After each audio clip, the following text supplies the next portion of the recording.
Why the narcissist provokes you. The narcissist and the false prophet provoke you with the spirit of slander, the spirit of false accusations, the spirit of deception, the spirit of projection, the spirit of persecution, and the spirit of the blasphemy of the Holy Spirit, and the spirit of mocking.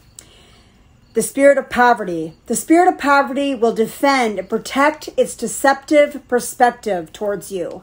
If you assimilate the spirit of poverty, your actions will become hypervigilant to support your reality of the spirit of poverty. These spirits of demonic thought will defend their deceptive perspective. They will defend the spirit of poverty. They will defend all of these spirits of slander and false accusations and deceptive perspective. If you are in agreement and allegiance with these spirits through your interactions with the narcissist and the false prophet and their network, these spirits will become your reality.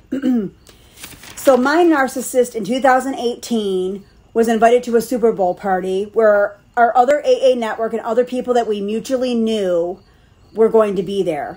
So he intentionally uninvited me and ostracized me from the Super Bowl party of our mutual AA friends, saying something stupid like only men can go, which was an obvious lie. So the narcissist does this to provoke an emotional and intense reaction from you.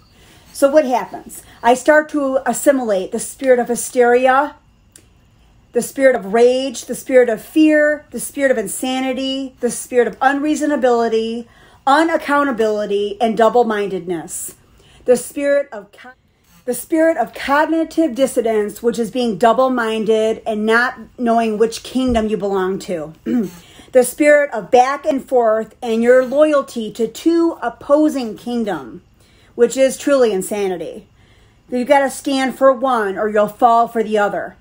The spirit of confusion and the spirit of confusion of your identity to which kingdom you are in network and which kingdom you are in allegiance with.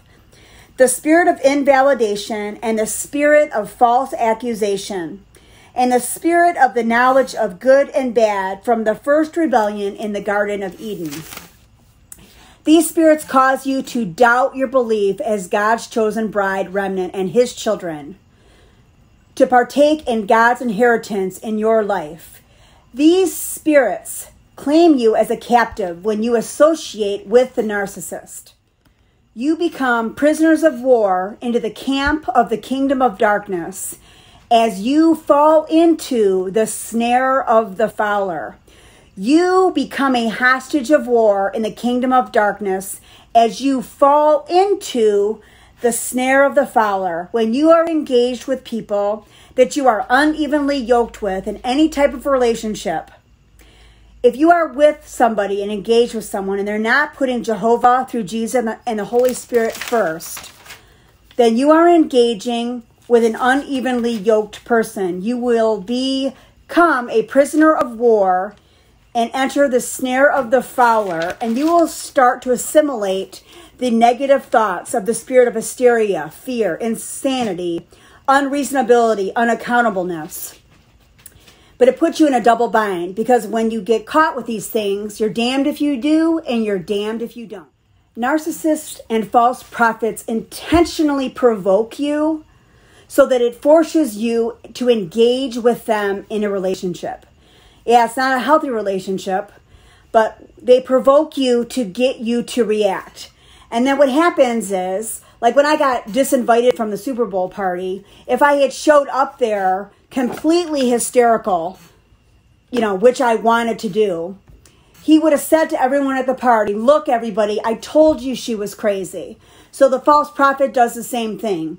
He comes at me with false accusations, persecutions, and slander, and wants me to react. He absolutely provokes me to react because he wants me to engage with him.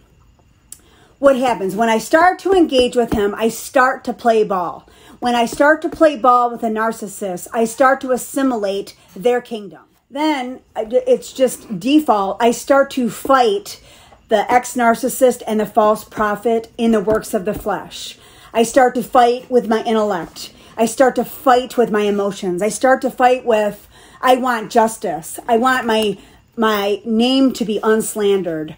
I want this person who put this video up slandering me to be taken down. I want to be validated. I want to confront the ex-narcissist and tell everyone that he knows that I know that everything he says is a complete and total lie.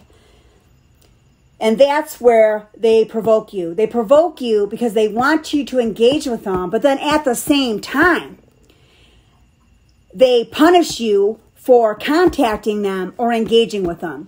So if I contact the false prophet, he's going to punish me for that contact. If I contact the narcissist at a social gathering where he told me not to show up, he will provoke me and then he will punish me for showing up. The false prophet has done the same thing. He provoked me on his channel, said a bunch of awful things and slandered my character to all of his people. And he wants me to engage because that's why narcissists provoke you. They provoke you because then they have control over you.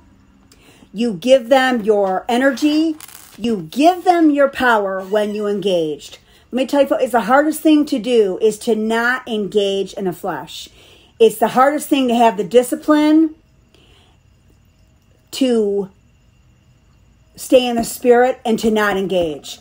All you can do is wait for your heart and mind and emotions to heal.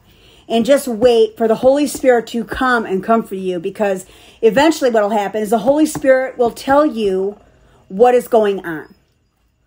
We can expect that if we wait, the Holy Spirit will comfort us and give us instruction and wisdom and understanding by the Spirit of the Lord to why the narcissist provokes us and to why the false prophet provokes us.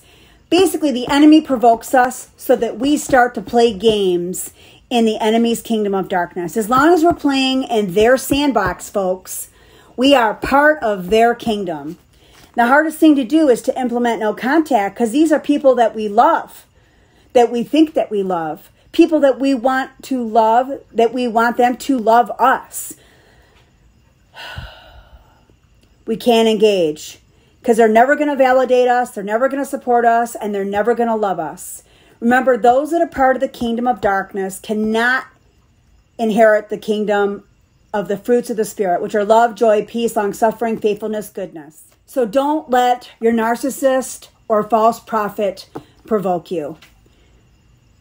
Trust in God with all things, because the things of God are not the things of men. So don't allow yourself to get provoked, because people commit crimes when they get provoked. You know, a lot of crimes occur out of jealousy and rage and love triangles and things like that. So when the narcissist and the false prophet in your life and the Antichrist spirit come at you and provoke you, you come at with the peace of God, which can be extremely difficult when you emotionally charged and you want to take vengeance into your own hands. So trust that the love of God, the peace of God, and the patience of God will take care of the narcissist and the false prophet. Remember, vengeance is God's job description. Let it go and let God, and God will take care of them.